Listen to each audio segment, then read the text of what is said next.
Good afternoon. It's a lovely spring day.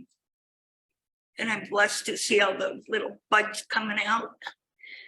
I'm blessed to see the little flowers peeping through. But I'm more blessed to be with you. I'm more blessed to share the word with you, a little bit of what I know.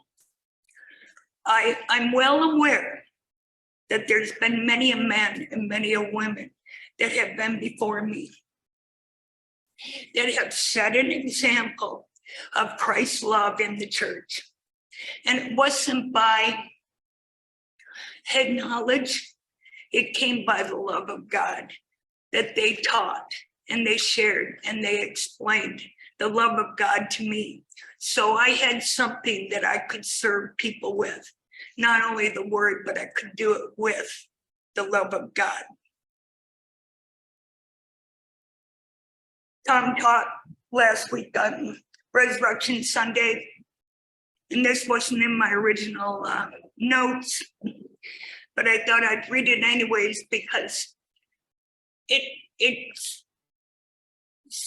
made me stop and think what Jesus was going through at this particular time in his life and what he told his disciples to do.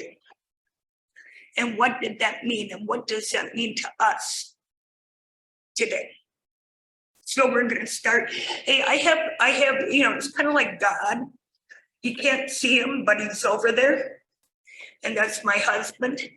And he's going to help me read some of the scriptures because sometimes they glow into each other. So we're going to start in the Gospel of John, chapter 13.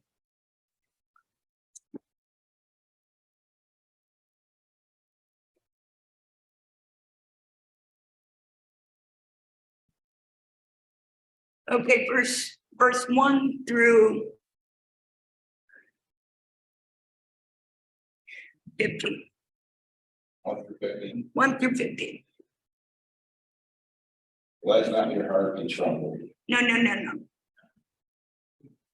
Oh, where are you? Gospel of John, Gospel of John. chapter 13. 15, 13. There, like this. Okay. Now before the feast of the Passover, when Jesus knew that his hour was come, that he should depart out of this world unto the Father, having loved his own which were in the world, he loved them unto the end. And supper being ended, the devil having now put into the heart of Judas Iscariot, Simon's son, to betray him, Jesus, knowing that the Father had given all things into his hands, that he was come from God and come to God, he riseth from supper and laid aside his garments, and took a towel and girded himself. After that, he poureth water into a basin and began to wash the disciples' feet, and to wipe them with the towel wherewith he was girded. Then cometh he to Simon Peter, and Peter saith unto him, Lord, dost thou wash my feet? Jesus answered and said unto him, What I do thou knowest not now, but thou shalt know hereafter. Peter saith unto him, Thou shalt never wash my feet. Jesus answered him, If I wash thee not, thou hast no part in me. Simon Peter saith unto him, Lord, not my feet only, but also my hands and my head. Jesus saith to him, He that is washed needeth not save to wash his feet, but is clean every whit. And ye are clean, but not all. For he knew who should betray him, therefore he said, Ye are not all clean. So after he had washed their feet and had taken his garments and was set down again, he said unto them, Know ye what I have done to you? Ye call me Master and Lord, And you say, well, for so I am. If I then, your Lord and Master, have washed your feet, ye also ought to wash one another's feet. For I have given you an example that you should do as I have done to you. And it's pretty exciting because they eventually caught on, right? But I'm one of those Peter people. It's like, okay, well then wash my hands and my feet, and I had to. I don't always get it right away, but I do understand that as a servant of Christ, not only do we serve with the love of God, but we do it with a great deal of humility and a great deal of, what's the word I'm looking for? Humility is a key in a leader or an elder or even clergy's life that doesn't go unnoticed. Because I've been in both situations where the love of God was active in a fellowship, and I've been in a fellowship where the love of God was not. And every time that it's worked has been the time when not only was the accuracy of the word taught first and foremost, but it was also served to me with the love of God. And it made a big difference in my life many a times. I think of people that I met that extended their hand to me on many occasions. And they didn't throw me away, they didn't cast me away. They actually were there to help me along the way when I stumbled and fell. They were there when I was there rejoicing in miracles, in rejoicing in healings. They've been there in both categories, and that I do appreciate and love some of those great examples. One person that comes to my mind is Juan. He loved me. And he loved everybody. It wasn't just me, but he saw an extension, and I had a connection with him to get me healed and delivered from many years of anguish and may I say devil possession. We got to look when we're in healing or when we're ministering to people as clergy and elder. We have to look at people like Christ loved the church. We have to look at people so we can wash their feet. I tell you what, if somebody washed my feet, they'd say, okay, Melissa, that's okay, you're forgiven. I laughed because I was going to, and Charlie too, you've been there for me. Oh, my law, you guys have been there for me. I don't mean to point out one person or the other. It's funny because I thought about this washing the feet thing. And do you think it was just that he was trying to prove something? No, he wasn't there to prove it. He was there to show them, hey, look, serve the people what they need. Get down there. Do what I tell you, serve the Lord your God. Listen to my examples that where I've loved you. Can you imagine the time when he had to deal with the lepers? In some cases, leopards are an what's the word I'm looking for, Mike? Like an offscourge of society. You don't touch them because it's contagious, and yeah, we need to embrace those people with the love of Christ. I often think well, I won't say it. Galatians chapter 5.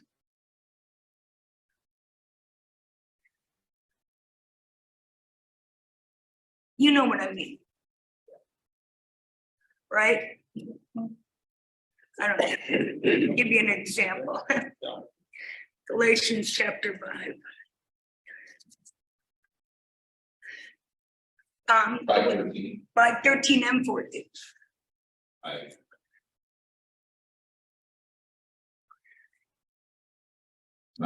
For brethren, ye have been called unto liberty.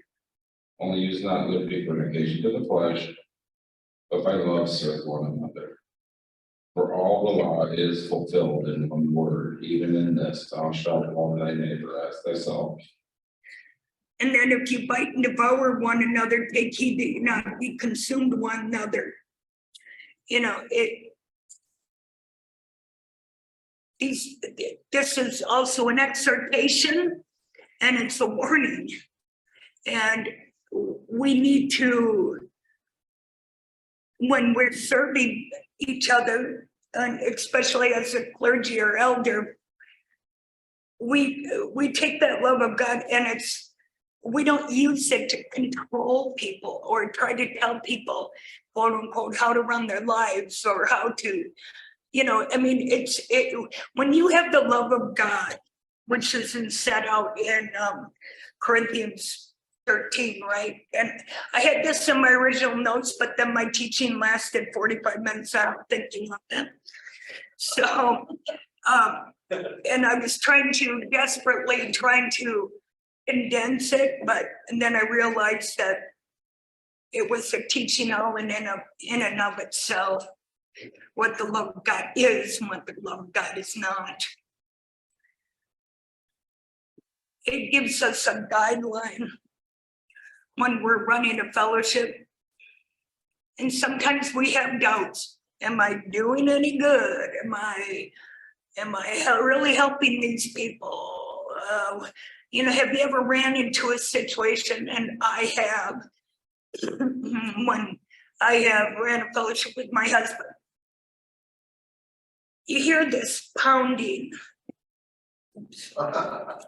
Somebody pounding. You hear pounding. And then where's that coming from? And all of a sudden you see one of your fellow brothers or sisters coming up, and they got a big welt on their head. And they come to you and they say, I don't know, I got a welt on my head.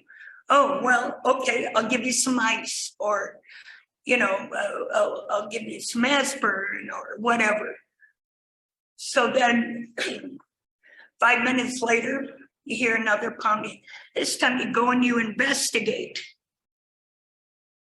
And you see your fellow believer over there pounding their head against the wall. And then you think to yourself, that, you know, why are they hitting their head against the wall? Don't they know it hurts? And yet you go over there and then they come to you and they say, oh, well, my head's bleeding. Can you minister to me? And you go and you minister to your fellow believer. And everything's great. The bleeding stops, put a Band-Aid on there, teach them the word, don't hit your head against the wall. You're gonna get hurt. Then it's all gone. A week later, you hear pounding again. And you turn around, same person. They're hitting their head against the wall again. And this time, not only are they hitting their head, they're hitting their arm and their leg. And you wonder, what can I do to help stop this person from getting hurt? And it's like that. Hurts are not only physical, they're emotional.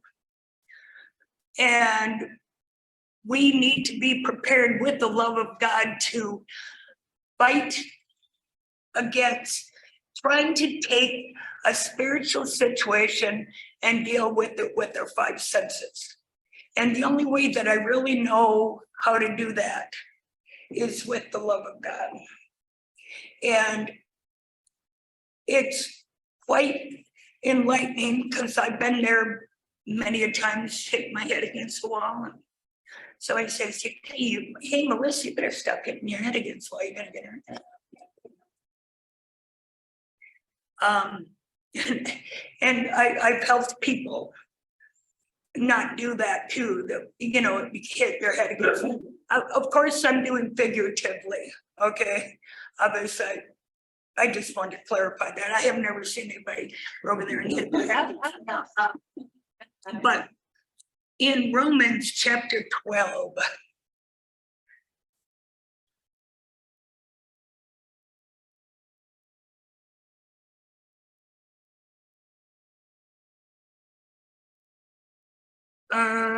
Tom 12:8. 12:8. Well, you can just read. I got 9 and 10. Okay, go ahead. 9 and 10. Yes. All right. Let love be without dissimulation. Abhor that which is evil, cleave to that which is good. Be kindly affectionate one to another with brotherly love, in honor of preferring one another. And reason why I thought of those verses was because a while back, and this was many years ago, I remember Wayne teaching on the love of God. And I don't know, I must have been sleeping or something. I just didn't get it. But I remember kind of getting my head clear of the teaching. It went pretty fast, and I was trying to put it all together. I went up to Wayne afterwards and I said, you mean the love of God is without hypocrisy? Yes. It is the answer for all spiritual guidance, the love of God. It's in every situation, and it's an answer for every situation under every condition. He said, yeah. And I never forgot that, because I don't mean to make it demeaning that the love of God is like, oh, the love of God, let's, put some roses out and, hug each other. This is we're getting down and dirty sometimes with people. And we're getting down there with people. And the last thing we need to do is judge people. The first thing we need to do is love them with the love of Christ. I don't remember who taught this, and maybe somebody can help me. I wasn't sure that this was at a weekend in the Word, and I asked Mike, are you the one that taught on this verse? And I have thought about this verse more than once, let's just say, since it was taught. And it might have been Bob Cardin that taught on the oxen. You remember who taught that? You taught it? Oh, hello. I'm sorry, I didn't remember you taught it. You taught it. In 14, Proverbs 4. I'm sorry. Proverbs 14:4. 14:4. Oh, we're about to both Marty and Mike both talk.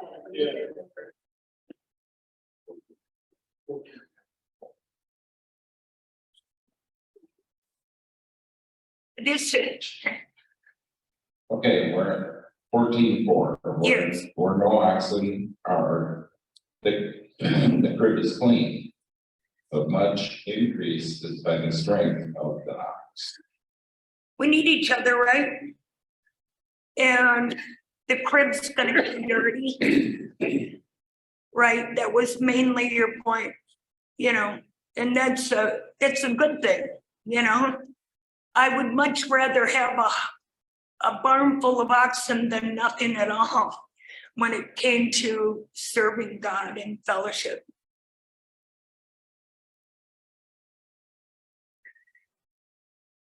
Proverbs chapter 14. Did we do this one already?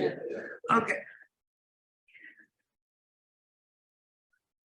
And I think we're gonna tidy up here, except for I read this also in fellowship, because and I still am pondering it in my mind,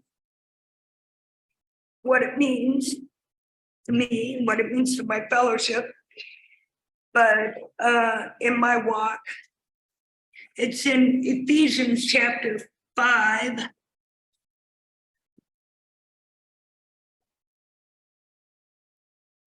Verse 28.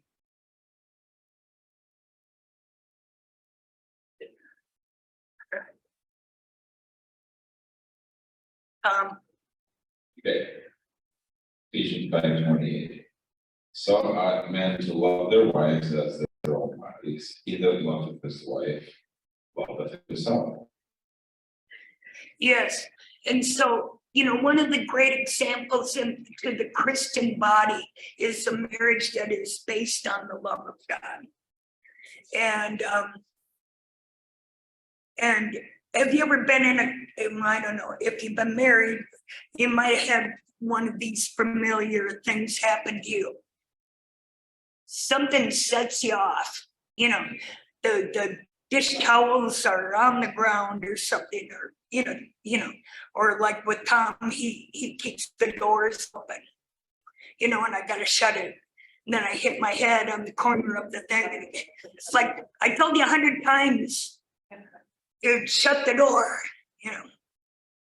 And Tom says, and we start getting in a little conversation. Well, then just shut it. Well, no, you don't understand. I hit my head because you didn't and start setting rules in your marriage about what the love of God is and it isn't. And really, the love of God in a marriage is a perfect example to the body of believers. Perfect example. We're going to finish in 1 Peter.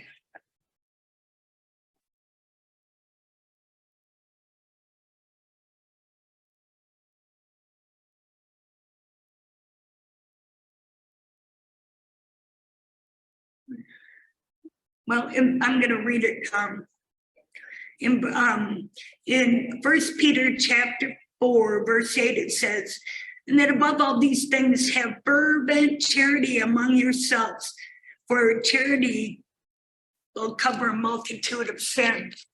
And, you know, you have to think about that verse for a minute, because I guess you could use the old adage, well, I'm only human. Well, we live in a higher plane than that, you know. We live with the renewed mind, right? We live with the love of God in our mind, in our heart. But it covers a multitude of sins. Thank God Almighty, because I have messed up more than once. And I needed forgiveness, not only from God, but from other people too. I needed to forgive. I needed to just get rid of some of the bitterness that I might have toward somebody or something, or somebody said something somewhere and it just threw me off. But we can't allow that kind of stuff to happen in our fellowship. We cannot allow it to happen in our fellowship. And Tom and I dealt with it in our fellowship. Backbiting. And so you got to kind of handle that stuff. And the only way to handle it, really, the answer is the love of God in the renewed mind and manifestation. And we're going to finish in 1 Peter chapter 3.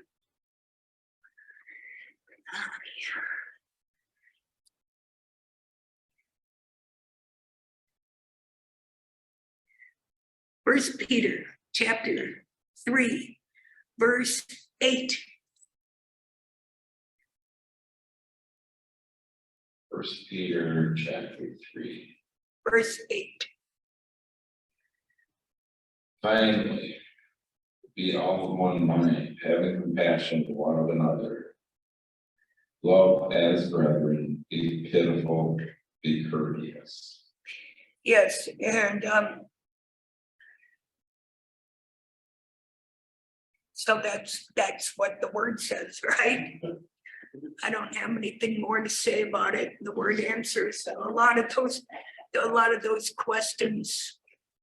Period. And so that's my little teaching there.